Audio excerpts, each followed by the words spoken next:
സ്വാഗതം പേജ് 10 സ്റ്റോറീസിലേക്ക്. ഇറാന്റെ തിരിച്ചടിയിൽ പേടിച്ചു. ട്രംപ് വീണ്ടും ഹോർമൂസിൽ നിന്ന് നാണം കെട്ട് പിന്മാറി. ഹോർമൂസ് കടക്കാൻ കപ്പലുകൾക്ക് അകമ്പടി സേവിക്കാൻ തുടങ്ങിയ പ്രോജക്റ്റ് ഫ്രീഡം ദൗത്യം ട്രംപ് ഉപേക്ഷിച്ചു. അതേസമയം ഹോർമൂസിലെ നിയന്ത്രണത്തിന് ഇറാൻ പുതിയ അതോറിറ്റി രൂപീകരിക്കുകയും ചെയ്തു. ഇറാനുമായുള്ള ചർച്ചകൾ കരാറിലേക്ക് എത്തുന്ന ഘട്ടത്തിലായതുകൊണ്ടാണ് ദൗത്യം തൽക്കാലത്തേക്ക് നിർത്തുന്നത് എന്നാണ് ട്രംപിന്റെ ന്യായീകരണം. ചർച്ചയുടെ മധ്യസ്ഥരായ പാകിസ്ഥാൻ അഭ്യർത്ഥിച്ചത് കൊണ്ടാണ് തീരുമാനമെന്നും ട്രംപ് പറയുന്നു. അതായത് വീണ്ടും പാകിസ്ഥാനെ ചാരി ട്രംപ് രക്ഷപ്പെടുകയാണ്. ഇറാനെതിരെ നടത്തിവന്ന സൈനിക നടപടിയായ ഓപ്പറേഷൻ എപ്പിക് ഫ്യൂറിയും അവസാനിച്ചതായി അമേരിക്കൻ സ്റ്റേറ്റ് സെക്രട്ടറി മാർക്കോ റൂബിയോയും അറിയിച്ചു. ഇനി അമേരിക്ക ആയിട്ട് ഇറാനെ അങ്ങോട്ട് ആക്രമിക്കില്ല, ഇങ്ങോട്ട് ആക്രമിച്ചാൽ പ്രതിരോധിക്കുക മാത്രമേ ഉള്ളൂ എന്നാണ് റൂബിയോ പറയുന്നത്. എന്നാൽ ഇറാനെ വീർപ്പ് മുട്ടിക്കാൻ ഹോർമൂസ് ഉപരോധം തുടരുമെന്നാണ് അമേരിക്കയുടെ നിലപാട്. ഖത്തറിന് മുകളിൽ വെച്ച് അമേരിക്കൻ യുദ്ധവിമാനം കാണാതായത് ഉൾപ്പെടെയുള്ള 3 കൃത്യമായ കാരണങ്ങൾ കൊണ്ടാണ് ട്രംപ് എല്ലാം വെച്ച് കെട്ടുന്നത് എന്നാണ് വിലയിരുത്താൻ കഴിയുക. വീഡിയോയിൽ ആ കാരണങ്ങൾ വിശദീകരിക്കാം. അമേരിക്ക വീണ്ടും ഇറാന് മുന്നിൽ തോറ്റു എന്നാണ് ഇറാൻ വിദേശകാര്യ മന്ത്രാലയത്തിന്റെ പ്രതികരണം. അമേരിക്കയുമായി നീതിയുക്തവും സമഗ്രവുമായ കരാർ മാത്രമേ ഇറാന് താല്പര്യമുള്ളൂ എന്നാണ് ചൈനയിലെ ചർച്ചകൾക്ക് ശേഷം അബ്ബാസ് അരാക്ചിയുടെ പ്രതികരണം. വെറുമൊരു താൽക്കാലിക വെടിനിർത്തലിന് ഇറാൻ ഇല്ല എന്ന വ്യക്തമായ സൂചനയാണ് അരാക്ചി നൽകുന്നത്. മാത്രമല്ല, ചർച്ചകൾ നിർണായക ഘട്ടത്തിലാണെന്ന ട്രംപിന്റെ പ്രഖ്യാപനത്തെ ഇറാൻ അഡ്രസ്സ് ചെയ്യുന്നതുമില്ല. ഒപ്പം എല്ലാം നിർത്തുന്നു എന്ന ട്രംപിന്റെ പ്രഖ്യാപനത്തെ ഇറാൻ വിശ്വാസത്തിലെടുക്കുന്നതുമില്ല. കാരണം ചതി എന്നത് അമേരിക്കയുടെയും ഇസ്രയേലിൻ്റെയും കൂടപ്പിറപ്പാണ് എന്നാണ് ഇറാന്റെ പക്ഷം, ലോകത്തിന്റെ പക്ഷം.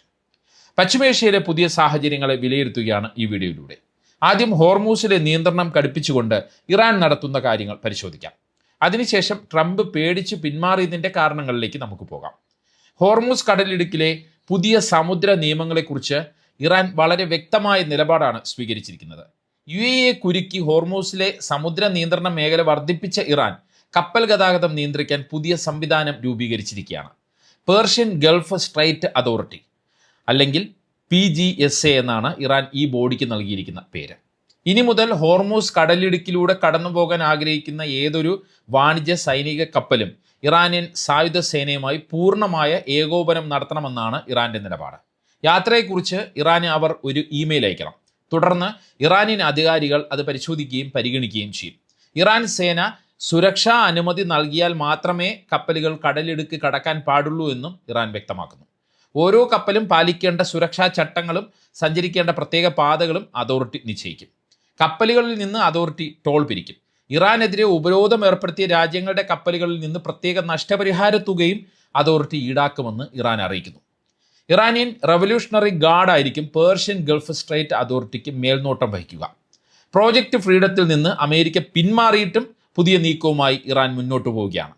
ഇതൊരു താൽക്കാലിക സംവിധാനമല്ല, മറിച്ച് പരമോന്നത നേതാവ് പറഞ്ഞ ശാശ്വതമായ സംവിധാനത്തിൻ്റെ ഒരു ഘട്ടമാണ് എന്നാണ് ഇറാൻ വിശദീകരിക്കുന്നത്. അതായത് ഹോർമൂസ് പൂർണ്ണമായും തങ്ങളുടെ നിയന്ത്രണത്തിലാണെന്ന് ഉറപ്പിക്കുകയാണ് ഇറാൻ എന്ന് പറയാം.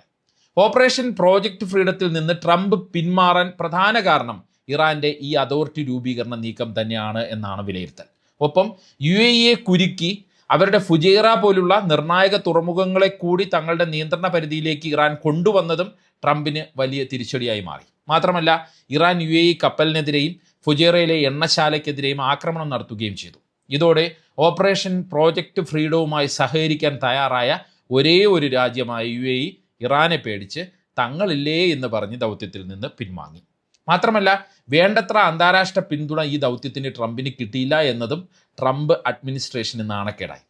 ഹോർമൂസിൽ കപ്പൽ കുടുങ്ങിക്കിടക്കുന്ന 80ഓളം രാജ്യങ്ങളുടെ സഹകരണം ട്രംപ് ഈ ഓപ്പറേഷൻ പ്രോജക്റ്റ് ഫ്രീഡവുമായി ബന്ധപ്പെട്ട് അഭ്യർത്ഥിച്ചിരുന്നു. എന്നാൽ ആരും ട്രംപിനൊപ്പം കൂടിയില്ല.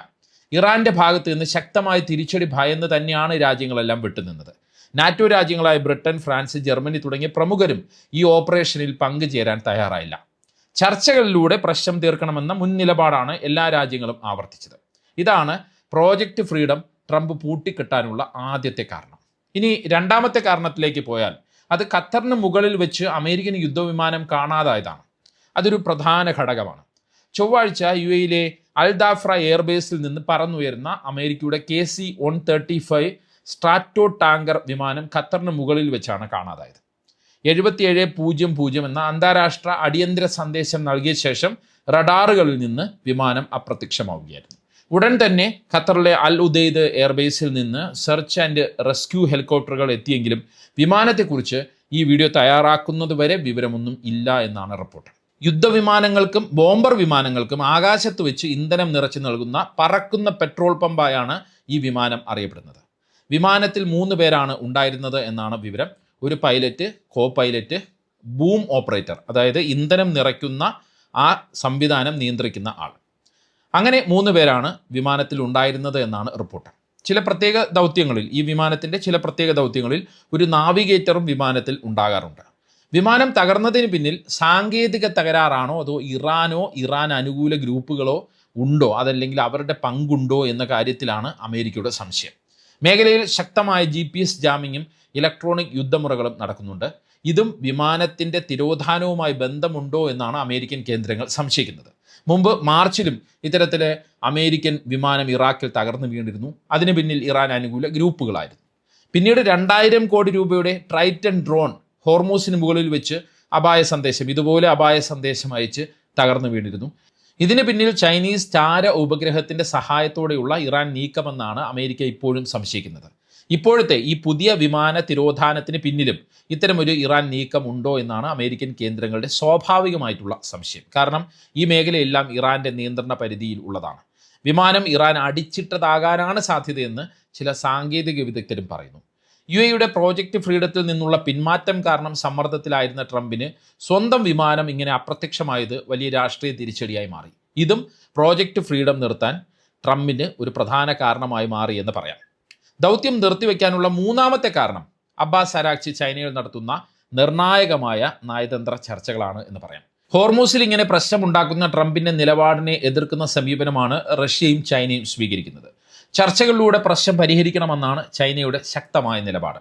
ഹോർമൂസ് എത്രയും പെട്ടെന്ന് തുറക്കേണ്ടത് ചൈനയുടെയും ആവശ്യമാണ്. കാരണം ഇറാൻ്റെ എണ്ണ കയറ്റുമതിയുടെ 80 മുതൽ 90% വാങ്ങുന്ന രാജ്യമെന്ന നിലയിൽ ഈ പാത തുറന്നു കിട്ടേണ്ടത് ചൈനയുടെ വലിയ ആവശ്യമാണ്. പാകിസ്ഥാൻ നടത്തുന്ന മധ്യസ്ഥ നീക്കങ്ങൾക്ക് ചൈനയുടെ എല്ലാ പിന്തുണയും ഉണ്ട് താനും. മാത്രമല്ല, അടുത്ത ആഴ്ച ട്രംപ് ചൈനയിൽ പോകുന്നുണ്ട്.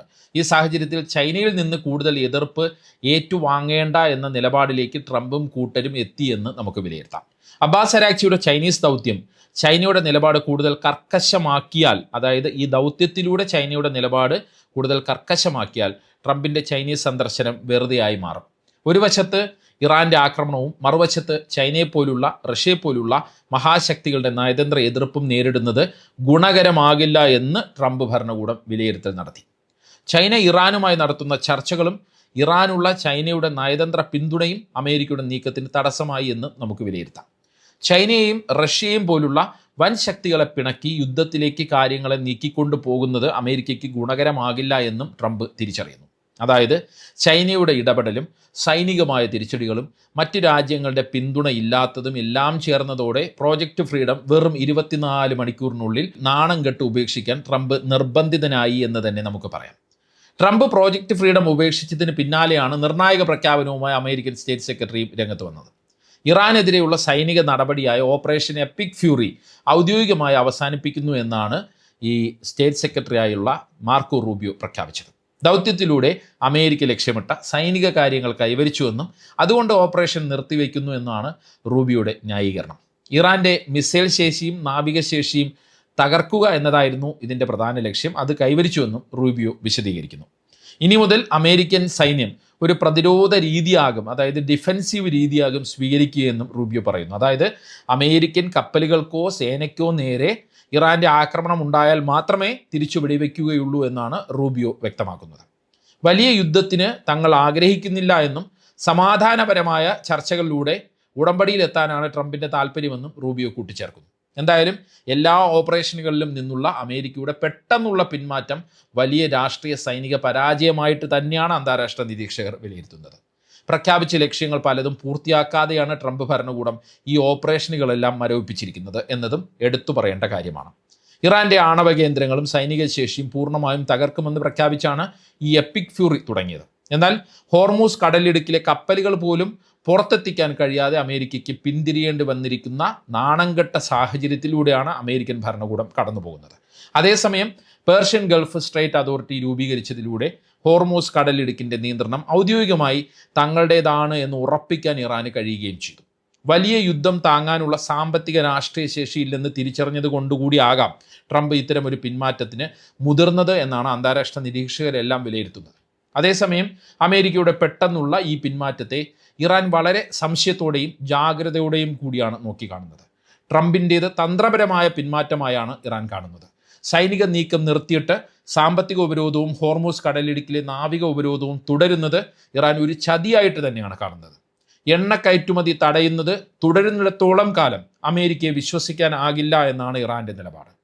അമേരിക്കയെക്കാളും കൂടുതൽ ചൈനയുടെ മധ്യസ്ഥതയിലാണ് ഇറാൻ ഇപ്പോൾ വിശ്വാസം അർപ്പിക്കുന്നത്. ട്രംപ് ഷീ ജിൻപിങ് കൂടിക്കാഴ്ചയിൽ ചൈന നൽകുന്ന ഉറപ്പുകൾക്ക് മാത്രമേ ഇറാൻ വില കൽപ്പിക്കുന്നുള്ളൂ എന്നതാണ് ചുരുക്കം. ട്രംപ് ഷീ ജിൻപിങ് ഉച്ചകോടി ഹോർമൂസിലെ അമേരിക്കൻ ഉപരോധം മാറ്റുന്നതിൽ തീരുമാനമെടുക്കുമോ എന്നാണ് ഇറാനെ പോലെ ലോകമാകെ ഉറ്റുനോക്കുന്നത്. ഈ വീഡിയോയെക്കുറിച്ചുള്ള നിങ്ങളുടെ അഭിപ്രായം കമൻറ്റ് ചെയ്യുക. മറ്റൊരു വീഡിയോയുമായി വീണ്ടും കാണാം. നന്ദി, നമസ്കാരം.